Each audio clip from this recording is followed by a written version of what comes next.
I've been driving night shifts for close to 6 years now, mostly hauling heavy dry goods across the vast, empty stretches of the American Midwest.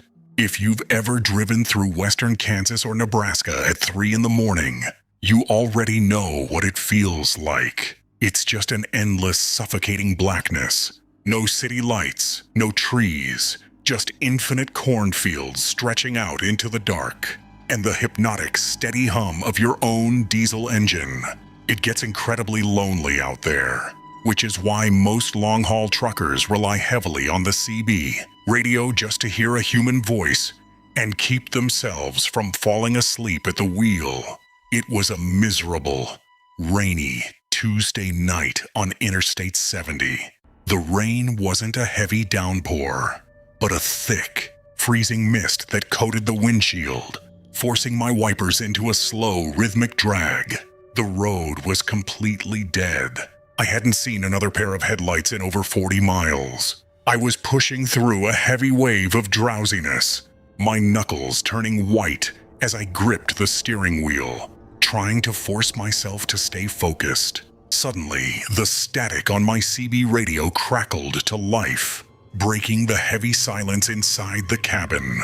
Crackle. Shh. Any eastbound drivers on the 70? Do you copy? Over. A raspy, gravelly voice asked through the small speaker. I picked up the microphone, glad to have a distraction. Yeah, this is Big Blue heading east, just past mile marker 1 to 14. Road is completely clear, but wet. What's your handle, driver? Over. There was a long, uncomfortable pause. Nothing but the heavy hiss of static filled the airwaves. I figured the driver had dropped connection or moved out of range due to the storm. But just as I went to hang the mic back on its dashboard clip, the voice came back. It was much lower this time, almost dropping to a harsh whisper. Big Blue, you might want to check your sleeper berth. There was a man standing on your metal steps at the last toll booth. He slipped inside when you stopped. Over. A cold shock of electricity immediately shot straight through my chest, making the hairs on my arms stand up. I glanced instantly at my side mirrors. The freezing mist was blurring the glass, but the side steps looked empty. I forced a nervous laugh into the microphone, trying to convince myself that this was just some bored truck driver playing a cruel psychological prank on a lonely road. Very funny, driver, I replied, my voice shaking just a fraction. My doors are fully locked. Ain't nobody back there. Good try though, over. I am not joking, Big Blue. The voice rasped back instantly, completely deadpan. I was parked at the fuel island right behind you when you pulled out.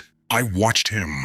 He was wearing tattered, wet clothes, and he slipped between your cab and the trailer where the airlines connect. He's inside your sleeper berth, driver. Check your passenger side right now, over. The radio went completely dead, leaving nothing but a cold, empty silence in the cabin. I slowly turned my head to look over at the passenger seat. It was completely empty, illuminated only by the dim, eerie green glow of my dashboard instruments. But behind the passenger and driver seats was a heavy, thick black fabric curtain. That curtain led directly to my sleeper berth, the small, cramped bed compartment where I slept during my long cross-country trips. The curtain was completely drawn shut. Suddenly, the air inside the truck felt suffocatingly tight. My heart was pounding so hard against my ribs, I could feel it in my throat. I tried to tell myself again that it was a prank. The locks on my doors were heavy, and I always locked them. But then, a terrifying thought hit me. At the last toll booth, I had rolled down my window halfway to pay the attendant, and I had left the truck idling for about 2 minutes while I checked a loose strap on my flatbed. Could someone have slipped through the passenger door in the dark? I stared at the black curtain in my rearview mirror. My eyes widened as I noticed something that made my blood freeze solid. The heavy fabric of the sleeper curtain slowly shifted. It wasn't a sudden, violent movement. It was a slow, deliberate pressure from the inside, as if someone hiding inside the dark bed compartment was leaning their weight against the cloth, shifting their position to get closer to the front seats. I couldn't breathe. I was driving an 80,000-pound vehicle at 70 miles per hour down a wet, slippery highway in the middle of nowhere, and I was trapped in a locked metal box with a potentially dangerous stranger hiding inches behind my head. I couldn't just slam on the brakes on a wet interstate. The massive trailer would jackknife, flipping the truck and leaving me completely helpless. I had to act completely natural. I kept my eyes locked on the dark road ahead, but my ears were straining, trying to hear any sound over the loud roar of the engine. Then, during a brief moment when the tires went silent over a smooth patch of asphalt, I heard it. A faint, wet, ragged breath coming from directly behind the heavy black curtain. Ha, ha. Along with the sound, a sudden pungent stench filled the small cabin. It was an overwhelming, sickening smell of rotting wood, stale river water, and wet mud. It smelled like someone who had been living out in the swamps for months. I knew I couldn't wait for the next official rest stop.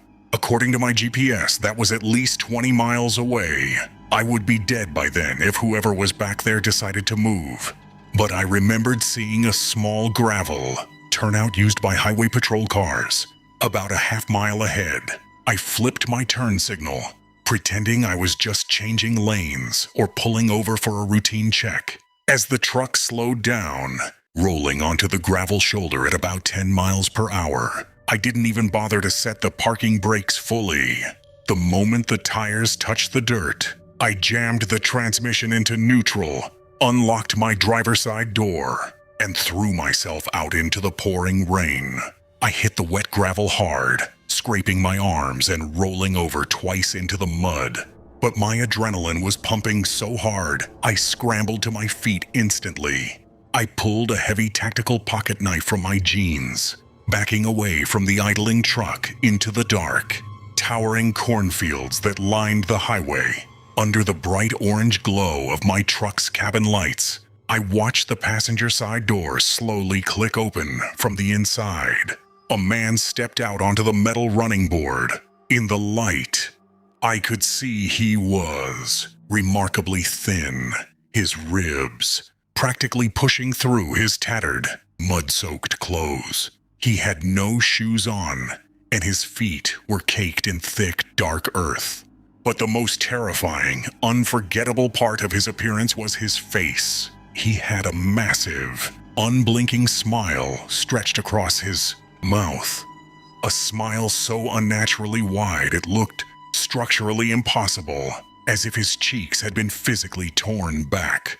He didn't run toward me.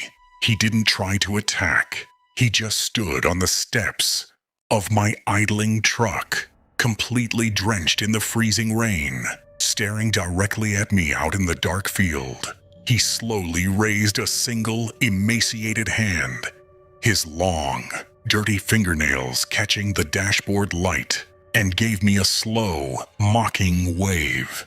Then he turned around and vanished silently into the pitch black cornfields on the opposite side of the highway. When the state police arrived 30 minutes later, they searched my sleeper berth with flashlights and canine units. They found a massive pool of stagnant, muddy water soaking through my mattress, and a small, rusted hunting knife left directly on my pillow. Whoever he was, he hadn't slipped in to steal my cargo. He had been waiting back there in the dark for me to find a quiet place to pull over and go to sleep. I don't answer the CB radio anymore, and I never, ever leave my cabin door unlocked, even for a single second.